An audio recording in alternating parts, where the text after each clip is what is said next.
El día de hoy, jóvenes, vamos a analizar, vamos a dejar planteado ya los puntos, los primeros puntos, sí, los primeros puntos eh, de nuestra clase, de nuestra materia.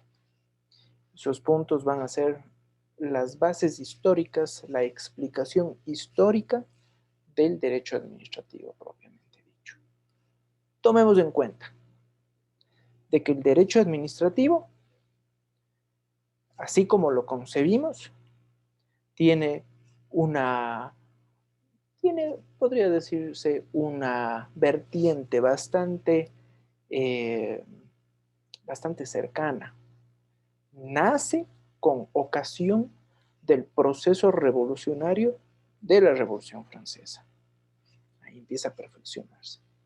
Pero no podemos descartar de que el derecho administrativo arcaico, ojo, sí lo podíamos encontrar en cierta medida desde el pensamiento romano. Fueron los romanos los que, de una manera innovadora, sentaron las primeras bases de lo que ellos denominaron derecho público, ¿sí? Derecho público. Pues para los romanos el derecho público era fundamental, porque lo que hacía era regular esa relación a veces conflictiva entre quién, entre el ciudadano romano y el imperio, pues, y el imperio. Tomemos en cuenta eso. Entonces, esto vamos a estudiar y vamos a ver en esta clase de que el modelo francés nos va a aportar un órgano significativo, importante, porque ese órgano significativo e importante va a ser el motor, va a ser el que dé origen a los primeros fallos emblemáticos de nuestra materia, y esos fallos emblemáticos a la final van a constituirse en las primeras instituciones de nuestra materia. Esto es, la responsabilidad extracontractual del Estado, los servicios públicos, los contratos administrativos, etc. Entonces, vamos a proceder con el cuadrito. Les voy a compartir. Vamos a ver. Vamos a ver.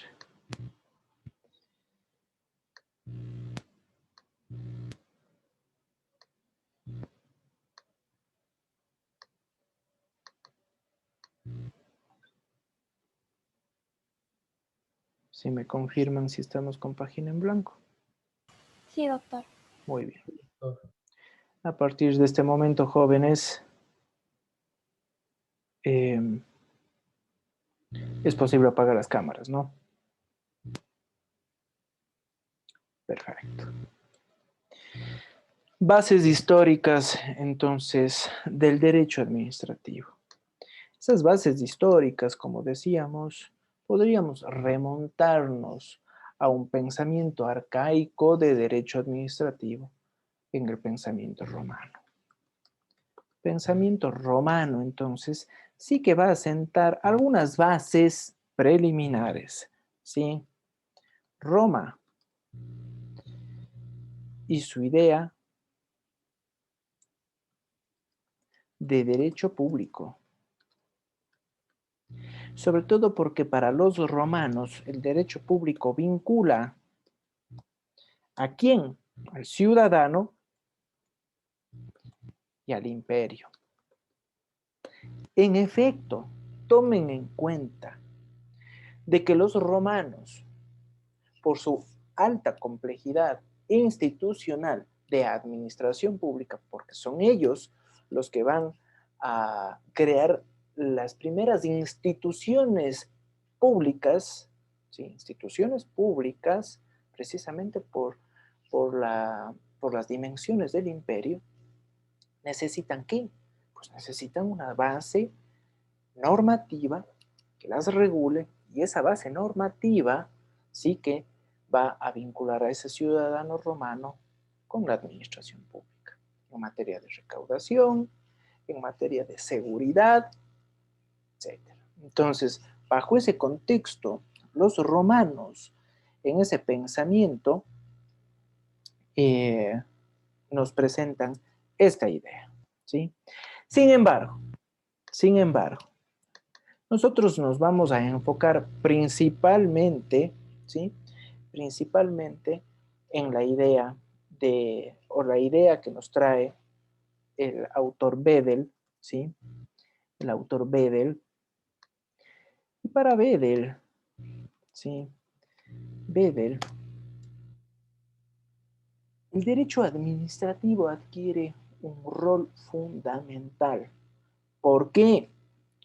Porque el derecho administrativo contribuye a generar una suerte de orden institucional. Por lo tanto, Bedel nos va a decir que todo país civilizado debe poseer un derecho administrativo. El derecho administrativo, entonces, nos va a permitir guiar a la administración pública. ¿Sí? Entonces, todo país civilizado posee un derecho administrativo. El derecho administrativo, entonces, guía, vamos a poner guía, y regula la administración pública. Nosotros le vamos a sumar algo más, ¿sí? Le vamos a sumar algo más. Porque si bien es cierto, el derecho administrativo guía y regula la administración pública, el derecho administrativo también se encarga de ¿qué? De promocionar y proteger derechos fundamentales.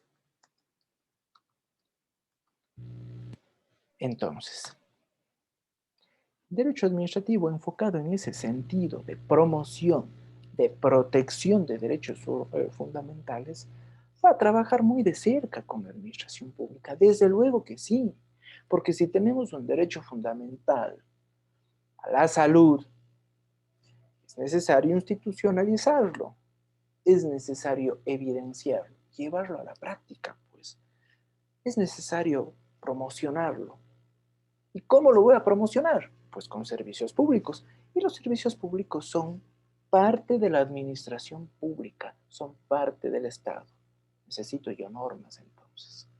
Necesito la contrapartida de la administración pública y del derecho administrativo. Bajo ese contexto, ¿sí? Bajo ese contexto, esta idea preliminar planteada en Roma nos sitúa en una etapa que podría decirse una etapa remota. Etapa remota. ¿Sí? Etapa remota con antecedentes remotos.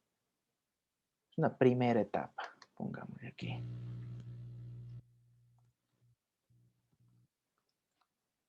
Primera etapa de nuestra materia. Pero situémonos en algo interesante. Situémonos en una segunda etapa, en un segundo momento, ¿sí? En una etapa de formación. Etapa de formación del derecho administrativo. Etapa de formación, nos vamos a dar cuenta que va a situarse y va a estar enfocado principalmente en la Revolución Francesa. Ese es el punto de quiebre, es el punto de inflexión para el nacimiento, para el surgimiento del derecho administrativo. ¿Por qué decimos eso? En esta etapa de formación, que vendría a ser la segunda etapa, ¿sí? La segunda etapa, nosotros tenemos que partir de dos de dos consideraciones, ¿sí? De dos consideraciones. Primera consideración. Prerrevolución. Prerrevolución, una etapa antes de la revolución. ¿Por qué decimos antes de la revolución? Pues porque aquí nosotros vamos a ver de que va a nacer un organismo, un órgano que por primera vez se va a encargar, ¿sí? Se va a encargar de conocer, ¿sí?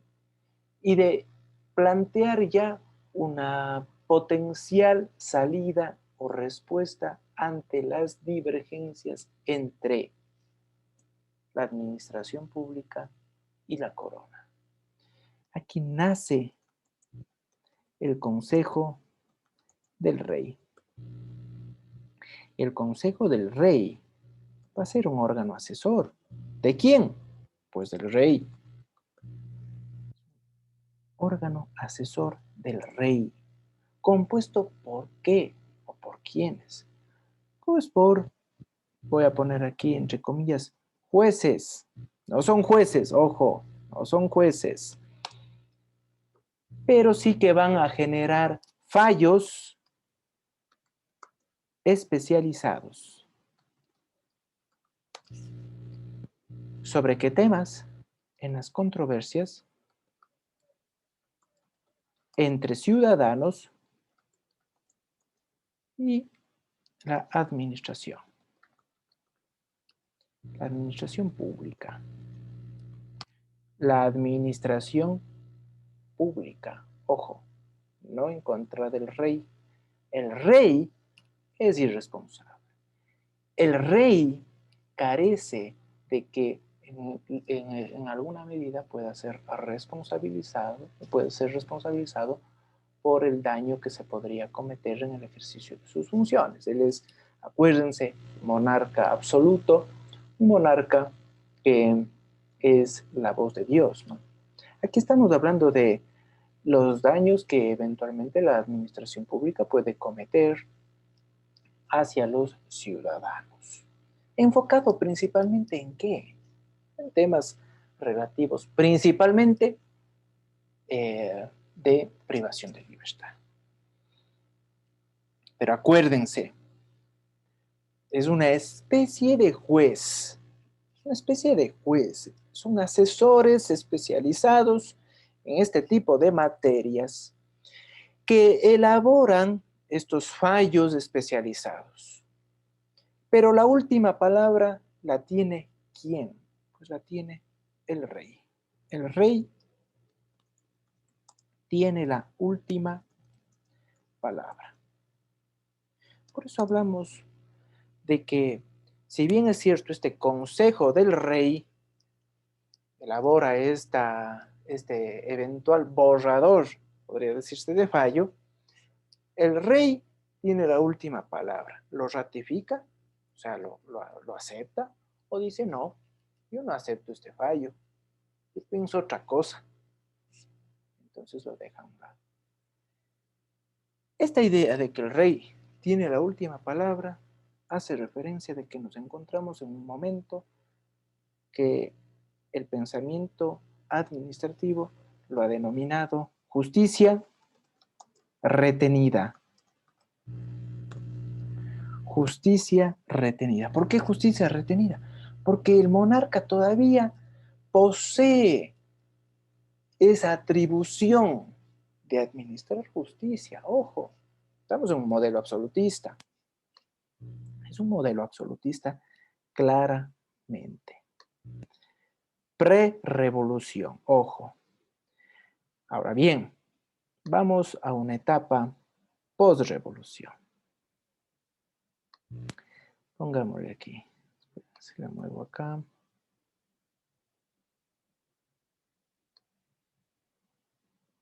A ver.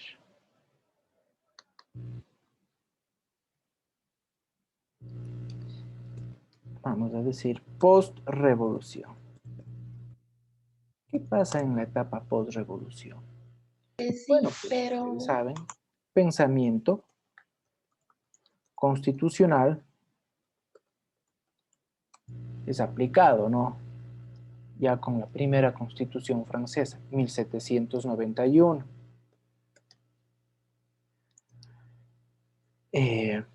Nace un Estado liberal. En el momento en el que nace el Estado liberal, ¿sí? Nace un nuevo orden institucional. Esa es la consecuencia, pues, ¿no? Nace un nuevo orden institucional. Hay nuevas instituciones, hay una nueva administración pública. Una nueva administración pública que va a desarrollarse a partir del pensamiento de la división tripartita de poderes, pues no. En ese sentido, este nuevo orden institucional va a plantear una nueva óptica de cómo se tiene que administrar justicia. Aquí hay un ojo, aquí estamos planteando una nueva forma de administración de justicia. Estamos nosotros fundamos un sistema dualista en donde tenemos la justicia ordinaria. Por el otro lado tenemos una justicia administrativa. Tenemos un sistema dualista, diferente al sistema monista, que se encuentra ¿en dónde? Pues en el common law, en donde tenemos un tronco común, tenemos un sistema, un único sistema que es aplicado tanto para la justicia ordinaria como para la justicia administrativa. Y cuando digo la justicia ordinaria, concentra divergencias en materia civil, divergencias en materia de trabajo, en materia de inquilinato, etc. Y cuando hablo de justicia administrativa, aquí sí que estoy yo concentrando una nueva óptica. Los revolucionarios franceses, para ello, pensaron en lo siguiente e hicieron la siguiente reflexión y dijeron, los jueces eh, que conocían de las controversias y que estaban concentrados en la justicia ordinaria, claramente se inclinaban por el sistema monárquico, pues, ¿no? De hecho, tenían fuertes vínculos con la monarquía. Los revolucionarios franceses no confiaban en ellos. Y no confiaban principalmente ¿para qué? Para que conozcan y resuelvan las controversias entre el Estado y los ciudadanos.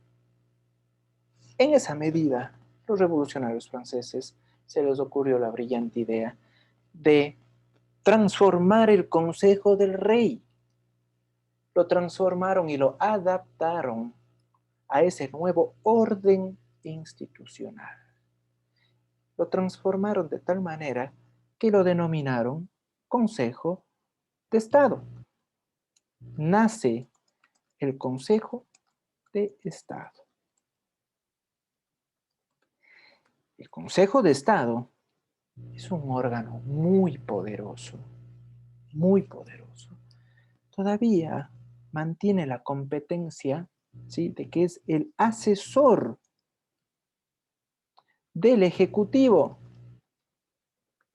¿En qué temas? En temas administrativos.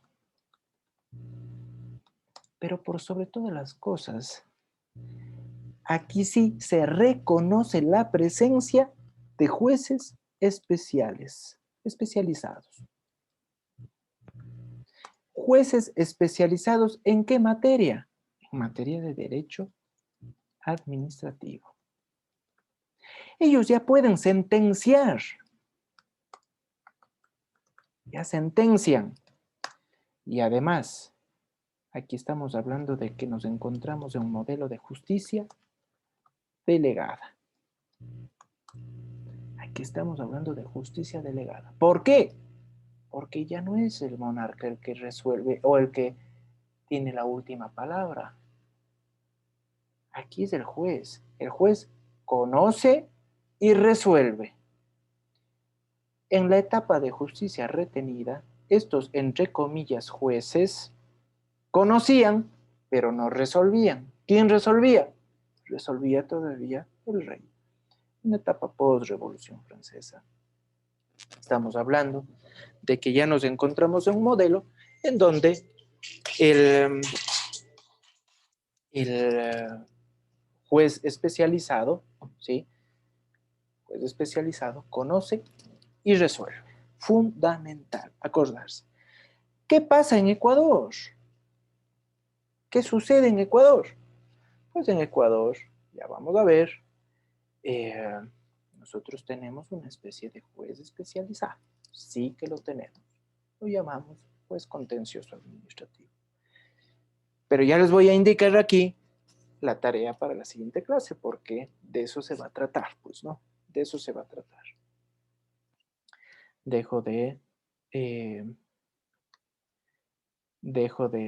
proyectar. ¿Está claro? ¿Alguna pregunta? ¿Alguna pregunta con esta precisión importante para iniciar ya nuestra clase? ¿Está claro? Sí, perfecto. Como digo, en Ecuador nosotros nos decantamos por el modelo francés. Sí que nos decantamos por el modelo francés. Sin embargo, nosotros, con el paso del tiempo, adoptamos la figura del Tribunal Contencioso Administrativo. ¿Sí? Del Tribunal Contencioso Administrativo. Tribunal Contencioso Administrativo que no es autónomo, como sí lo es el Consejo de Estado. ¿Sí? No es autónomo. Forma parte de la función judicial. ¿En dónde encontramos un modelo muy similar al francés? Pues en el modelo colombiano. Todavía se mantiene la figura del Consejo de Estado. Haciendo una conclusión anticipada, nos podemos dar cuenta que la autonomía de este tipo de órganos es fundamental. ¿Por qué se preguntarán ustedes? Pues porque si tenemos un Consejo de Estado fuerte, autónomo, ¿sí? Y con claras atribuciones, es mucho más factible de que existan sentencias o controversias y conflictos resueltos a favor de los administrados. Porque ese Consejo de Estado, figúrense, tiene que vérselas con la función ejecutiva. La función ejecutiva. O sea, tiene que tener una potencia importante. Nuestro sistema, el ecuatoriano, lamentablemente no tiene esa fortaleza, porque los jueces contenciosos administrativos forman parte de la función judicial. ¿Sí? Si bien es cierto, son salas especializadas, pero no gozan de esa autonomía, de esa fortaleza que sí lo tiene el modelo francés y el modelo colombiano. Ahora bien, para la siguiente clase, yo necesito que se averigüe estos puntos, porque los vamos a tratar, ¿sí? Los vamos a tratar, porque ya vamos a hablar ya del desarrollo que se viene luego de esa etapa de formación, porque estamos hablando ya de la etapa de desarrollo, de consolidación, y vamos a hablar de una etapa en la que huía el derecho administrativo, se replegaba el derecho administrativo y era reemplazado por las normas del derecho privado. Pero ahora, en esta etapa, hoy por hoy nos encontramos en una etapa en donde nuevamente el derecho administrativo nuevamente el derecho público toma un papel importante en la vida del Estado. Pero para eso es necesario que ustedes investiguen lo siguiente. Se necesita entonces que acudan al Código Orgánico de la Función Judicial y se analice el artículo correspondiente en el cual se diga cuáles son las competencias de los tribunales distritales de lo contencioso administrativo. 1. Repito, ¿cuáles son las competencias de los jueces del Tribunal Contencioso Administrativo? Jueces distritales, ojo. 2. ¿Cuáles son las competencias de los jueces contenciosos administrativos de la Corte Nacional de Justicia? ¿Sí? ¿Qué competencias tienen? ¿Qué hacen? ¿Cuáles son las más llamativas para ustedes? Y 3, ¿cómo está organizado? ¿Cómo está organizado esta idea de tribunales distritales? ¿Cuántos distritos hay? El de aquí, el que tenemos en Cuenca, ¿qué número de distrito es? ¿Cuántas circunscripciones territoriales reúne? Entonces yo necesito que se averigüe eso. ¿Estamos? Perfecto. La siguiente clase ya vamos a desarrollar ya más, ya vamos a adentrarnos más. Era necesario ya dejar esto ya claro para continuar. ¿Estamos? ¿Preguntas? ¿Alguna pregunta está claro? Perfecto. Jóvenes, y yo voy a guardar este video, ojo, luego lo subiré al canal de YouTube. Yo les indicaré en el momento en el que ya esté el canal de YouTube para que ustedes puedan ver en orden las clases grabadas. Y el cuadrito que lo acabo de hacer va a ser subido a la aula virtual. Pues no, habrá veces que encuentren este cuadro, se elabora este cuadro sinóptico, otras veces en donde estará el escrito y así. Entonces va a ser siempre compartido para ir cambiando y no cansarnos. ¿Estamos? Perfecto, jóvenes. Nos vemos la siguiente clase. Yo les mando el link y continuamos hablando. Gracias, buenas tardes y buenas noches. Gracias, profesor. Gracias, doctor. Gracias, Gracias, doctor. doctor. Gracias, doctor. Gracias, doctor.